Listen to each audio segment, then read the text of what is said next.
She was asleep when her stepmother crept in with a pair of rusted scissors. Outside, the moonlight danced gently on the compound walls in succor.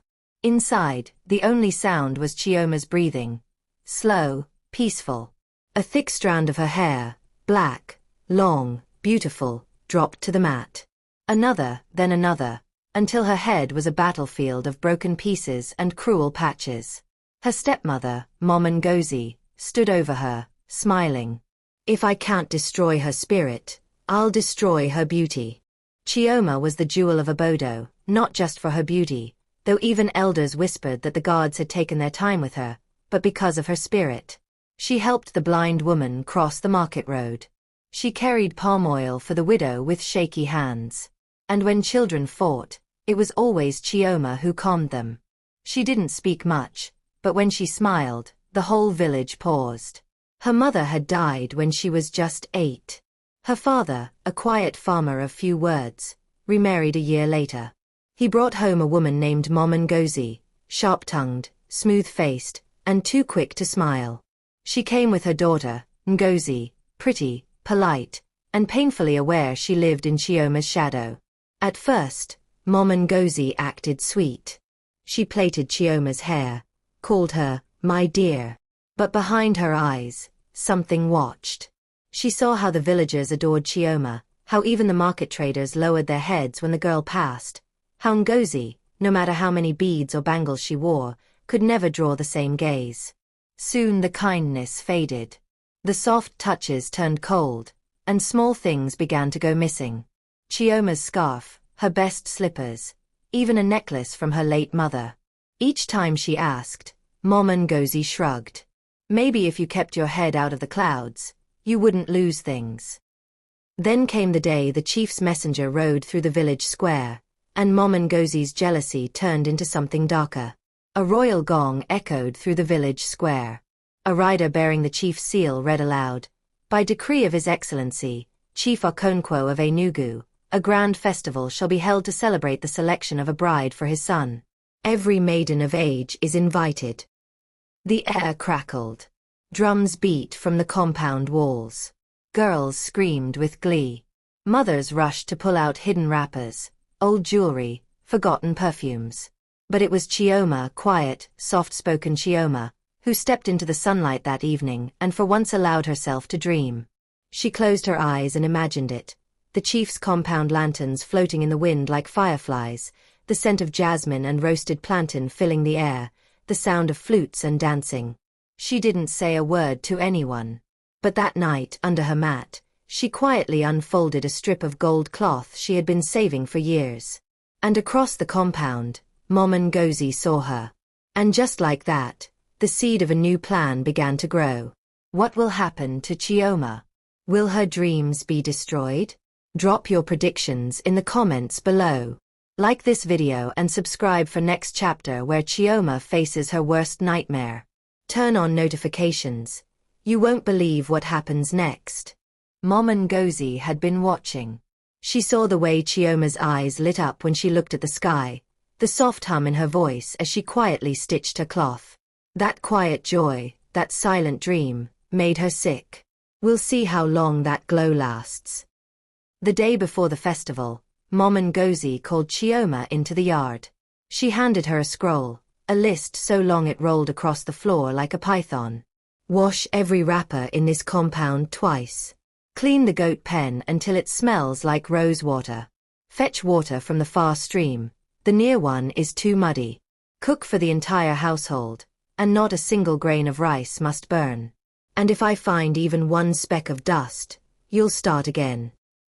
Chioma's heart sank, but she nodded and began. The sun rose, then boiled, then dipped into dusk. Her fingers bled from scrubbing, her arms burned from lifting, but she did not stop. And just as the sky turned orange, she placed the last plate of stew on the fire. She exhaled. Her legs wobbled. But in her heart, a tiny flicker of pride remained. She had done it. She had earned her chance. But across the compound, in the shadows by the doorway, Mom Ngozi stood, arms folded, eyes narrow. So she still believes she's going, she muttered. Then tonight, I'll teach her where she belongs. She walked to her room, opened a carved wooden box, and pulled out a pair of old iron scissors. Still sharp. The scream tore through the compound like thunder. It wasn't just loud, it was the kind that made goats run, made neighbors freeze mid-conversation, made birds lift into the sky in frantic flocks. Inside the room, Chioma stood in front of the mirror, frozen. Her hands trembled as they reached for her head. The girl who once wore her hair like a waterfall of pride now stared at a massacre. It wasn't shaved. It wasn't styled. It was butchered, hacked in all directions. Tufts here. Bald patches there.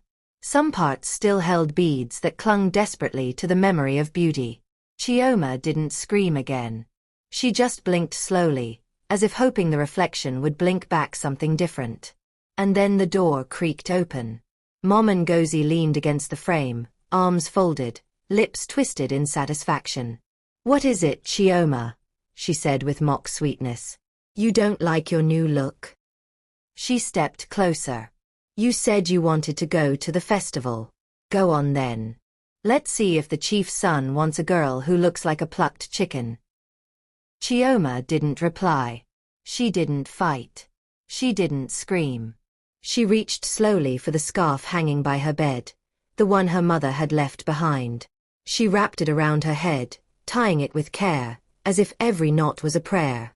Then she turned. She didn't even glance at Mom Ngozi. She opened the door, stepped into the sand with bare feet, and walked, shoulders straight, head high, toward the edge of the village. There was only one place left in the world that felt safe. Chioma's beauty is destroyed. But where is she going? Comment, keep going, if you want to see what happens next. Smash that like button. Subscribe for see next chapter where Chioma finds unexpected help. This story is just getting started. Beyond the yam fields, past the whispering palm trees, stood a small clay hut wrapped in silence and smoke. It belonged to Momen Karuka, a woman so old that no one remembered when she arrived. Some said she spoke to trees. Others claimed she once healed a boy with no heartbeat. But everyone agreed on one thing. Her words could mend what the world had broken. Chioma reached the door and fell to her knees. Her chest heaved, but her eyes held no more tears, only ashes. "She took it," she croaked. "My hair, my pride, my chance." Momen Karuka opened the door without a word. She had already been waiting. Her eyes scanned the girl, not her head, not her scarf, her soul.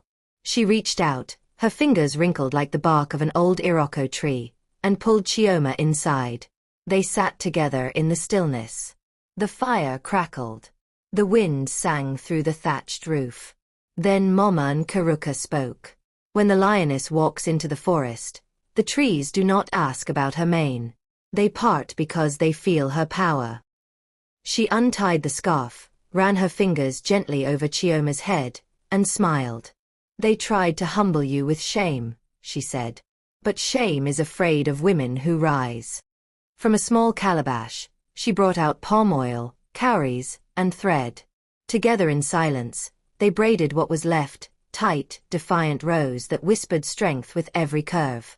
She wove in beads, not gold, but carved from bone and wood, ancient things that had passed through the hands of women who'd survived worse. When they finished, Momen Karuka handed her a mirror.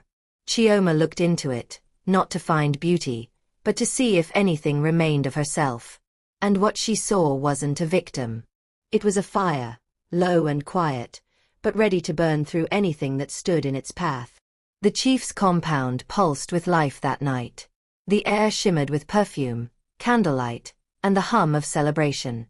Drummers played rhythms that made the marble floor vibrate. Laughter floated like smoke.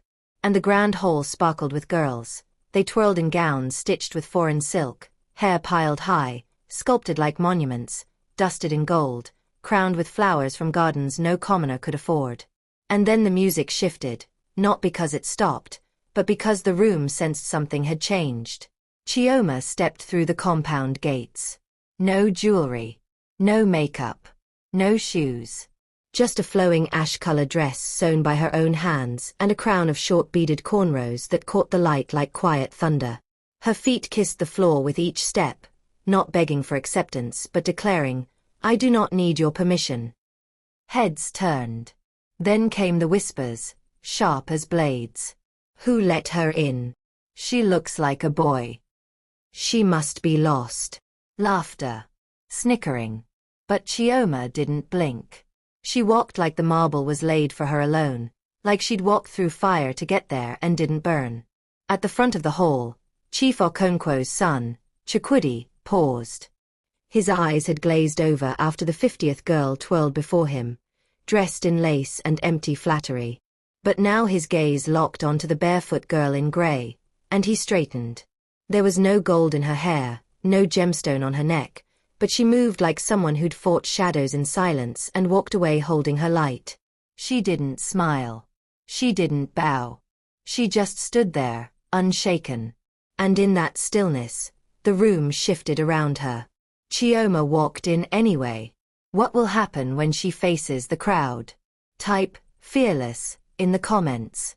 Like if you're inspired. Subscribe for next chapter where everything changes. You won't believe the chief's son's reaction. From across the hall, a voice, sweetened with venom, sliced through the music. A noble girl in bright silk, eyes narrowed with envy, sneered loud enough for all to hear. Maybe she cut her hair because she wanted attention. Poor thing, so desperate to be seen. Laughter followed. Not the light kind, the cruel kind. The kind that stings like pepper in a wound. Chioma stood still. Not stiff. Still. Her hands didn't flinch. Her eyes didn't drop. She simply breathed. And then a voice cut through the noise like thunder. "I disagree." Silence. Utter silence. Heads turned like wind-blown grass. Even the drummers stopped mid-beat. At the front of the hall stood Chukwudi. His eyes locked onto the girl with the scarf and fire in her bones. He stepped forward, each footstep echoing like a verdict. "She is the most beautiful woman in this room," he said. Not because of her dress, not because of her hair, but because she walked in anyway. The room froze. No one dared to laugh now. Chioma's chest rose and fell slowly. She didn't smile. She didn't blink away tears. She just met his eyes, not as a subject, but as an equal. The music held its breath. Then Chukwudi stepped forward, his palm open toward her, steady and sure. "May I have this dance?" Chioma didn't answer right away. She glanced sideways to the far end of the grand hall. There, half hidden behind a curtain of lace and nobility, stood Mom Ngozi, frozen, eyes wide, mouth ajar, a ghost witnessing the ruin of her own scheme. Their eyes met. No words passed. None were needed. Then Chioma turned back to Chukwudi, and for the first time that night, she smiled. "Yes," she said softly. "Let's dance." She placed her hand in his, and as they stepped onto the floor, barefoot girl and chief's son, the compound changed. Not the music, not the lights, but the air. It carried whispers, but not the ones from before. "She's breathtaking. She walks like a queen. That's the girl with the short hair." But Chioma didn't hear them. She danced, not like someone proving herself, but like someone who had already won. Weeks passed. The kingdom pulsed with rumor. And then the drums rolled. A royal decree echoed from the chief's compound gates. By command of Chief Okonkwo of Enugu, the bride chosen for his son Chukwudi shall be Chioma of Obodo. The village erupted. Drummers played like thunder. Women ululated until their voices cracked. Market stalls shut down for celebration. The girl with no shoes. The girl they once laughed at was now chosen. And Mom Ngozi? She did not scream. She did not beg. She simply disappeared, faded like smoke after a fire has burned through everything. No one asked where she went. No one cared. Bitterness has no throne here. Only silence. Justice. The chief's son chose her. Comment, she deserved it, below. Like if this gave you chills. Subscribe for the final chapter where Chioma's true power is revealed. Don't miss the ending. But Chioma didn't just become the bride of a chief's son. She became a symbol for every girl who had ever been mocked for being too quiet, too plain, too strange. For every woman who had been torn down for being different and still stood up anyway. In the months that followed, Chioma transformed the chief's compound. She established a sanctuary for widows and orphans, those who had no voice in the village. She created a school where girls could learn to read and write, not just weave and cook. She invited Momen Karuka to teach young women about herbal medicine and ancient wisdom. The compound that had once been a place of celebration only for the wealthy became a home for healing for all. One afternoon, as Chioma sat under the iroko tree in the compound, teaching a group of young girls to braid, a figure approached from the distance. It was a woman, thin and worn, wrapped in a faded wrapper, moving slowly as if carrying an invisible weight. As she came closer, Chioma recognized her. Mama Ngozi. The girls stopped their chattering. The air grew tense. But Chioma raised her hand gently. Continue, she told them. Your braids are beautiful. Mama Ngozi stopped a respectful distance away. She couldn't meet Chioma's eyes. Her hands trembled. I came to. Her voice cracked. I came to see what became of you. Chioma stood slowly, gracefully. She walked toward her stepmother, the woman who had tried to destroy her. But there was no hatred in Chioma's eyes. Only something deeper, something Mama Ngozi couldn't name. You wanted to cut away my beauty, Chioma said quietly. But you only revealed my strength. You wanted to shame me into silence. But you only taught me how to speak with my presence. You wanted to steal my crown. But you didn't understand. My crown was never in my hair. It was always in my spirit. Mama Ngozi's legs gave way. She sank to her knees, tears streaming down her face. I was so jealous. So bitter. I destroyed everything good around me because I couldn't see the good in myself. Chioma knelt beside her. Jealousy is a poison you drink hoping someone else will die, she said. But it's not too late to heal. It's not too late to choose differently. She helped Mama Ngozi to her feet. You may stay if you wish. Not as my enemy. Not even as my stepmother. But as a woman who needs a second chance. The girls watching gasped softly. Even they understood the power of what they were witnessing. Mama Ngozi looked at Chioma with wonder and shame mixed in her eyes. Why? She whispered. After everything I did. Chioma smiled, the same smile that had once lit up the entire village. Because when they try to cut us down, we have a choice. We can become bitter like the scissors that cut us. Or we can become stronger at the broken places. I choose strength. I choose grace. And I choose to show you what you couldn't show me, mercy. Years passed. Chioma became known not just as the wife of Chief Okonkwo's son, but as Chioma the Wise.